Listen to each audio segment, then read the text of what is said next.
పరిపాలనా వికేంద్రీకరణలో భాగంగా గ్రామ సచివాలయం అట్లాగే రైతన్నలకి రైతు సోదరులకి సేవలు అందించడానికి వివిధ సౌకర్యాలు కల్పించడానికి ఏర్పాటు చేసినటువంటి రైతు భరోసా కేంద్రం, అలాగే గ్రామీణ ప్రాంతంలో నిరంతరం వైద్య సేవలు అందించడానికి విలేజ్ క్లినిక్లు ఏవైతే ఏర్పాటు చేశామో ఒకే రోజు ఈ 3 బిల్డింగులు నిర్మాణం ఆలస్యమైనప్పటికీ ఈ రోజు పూర్తి చేసుకుని మీ అందరికీ అందుబాటులోకి వస్తున్నందుకు శుభాకాంక్షలు తెలియజేస్తూ, తప్పకుండా గ్రామీణ ప్రజలకి అన్ని రకాల సంక్షేమ కార్యక్రమాలు ఎన్నికలకు ముందు జగన్మోహన్ రెడ్డి గారు చెప్పారు.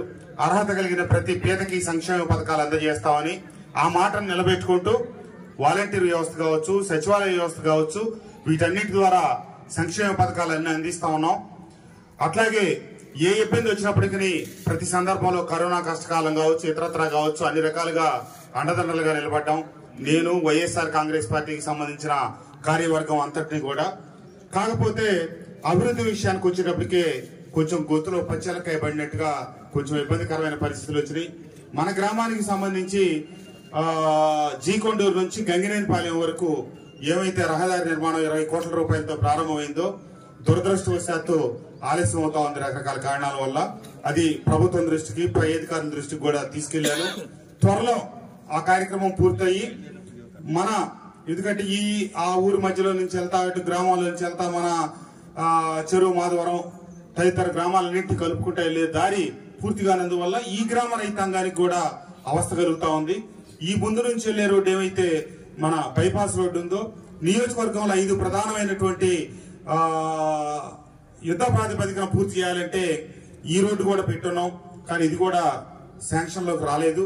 త్వరలో అది కూడా వచ్చి 2 పక్కల గడ్డమణుకు సంబంధించిన రోడ్లు పూర్తయితే ఈ గ్రామానికి మరింత ఉపయుక్తంగా ఉంటుందని, గ్రామ ప్రజలకు గాని ఈ దుమ్ము ధూళి లేకుండా కొంచెం ఆ ఇబ్బందుల నుంచి బయటపడాలని చెప్పి ఆకాంక్షిస్తూ, ఏమైనా మన శివయ్య గారిని గ్రామం తరపున, నా తరపున, వైఎస్ఆర్ కాంగ్రెస్ పార్టీ తరపున అభినందిస్తూ, వారి గ్రామ అభివృద్ధి కోసం నిరంతరం పాటుపడతా ఉన్నారు.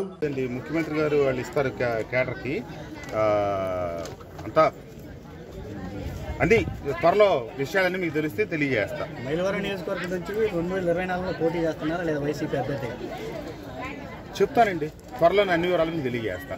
ఇప్పుడు వచ్చే కొద్ది రోజుల్లో అన్ని విషయాల పట్ల క్లారిటీ ఇస్తాను. కృష్ణప్రసాద్ గారు టీడీపీ అధిష్టానానికి ఆల్రెడీ చర్చలు నడిపారు. గుంటూరు ఎంపీగా కానీ, వెలమలూరు అసెంబ్లీ అభ్యర్థిగా కానీ, చిలకలూరుపేట అసెంబ్లీ అభ్యర్థి కానీ మీరు చెప్పిన అన్ని ఏ ఒక్కటి జరగదు. 100% అది గ్యారెంటీ. థ్యాంక్ యూ అండి. నేను మీకు మైలవరం నియోజకవర్గంలో ఉన్న పత్రికా సోదరులందరికీ అతి త్వరలో పత్రికా సమావేశం ఏర్పాటు చేస్తున్నా. బహుశా ఫిబ్రవరి 4-5 తారీఖుల్లో.